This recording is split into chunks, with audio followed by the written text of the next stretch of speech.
do is we're going to take up the second example where we looked at a variety of different stresses on a system in equilibrium and also sketch the graph.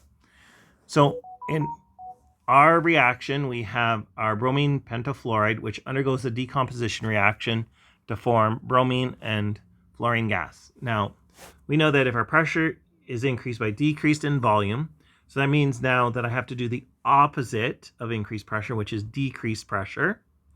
And so therefore I need fewer gas particles so that I can have fewer collisions with the side of the container.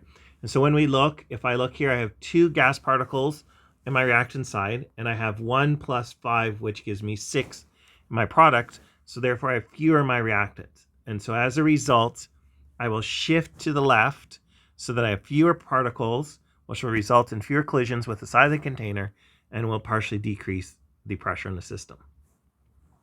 Okay, our second example where we add more of my reactant, what we're going to do is we're going to shift in the forward direction in this case. And this one's pretty straightforward because a forward reaction will consume some of my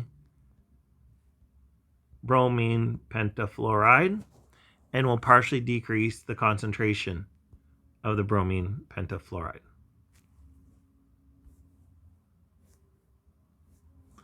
Okay, if we add nitrogen gas, as we talked about in class, is an inert gas. And since it will affect the forward and reverse reactions equally, there's no shift in our equilibrium. Likewise, a catalyst will provide an alternative reaction pathway for both our forward and reverse reactions. And so therefore, it will not affect the position of the equilibrium either. And so there'll be no shift. If we remove a small amount of my bromine gas that's produced, then we have to do the opposite, which is produce more or make more. So therefore, we will shift in the forward direction so that we can produce some more bromine and partially increase the concentration of bromine. Okay, so now if we want to look at being able to sketch our graph, we'll start off with some bromine pentafluoride.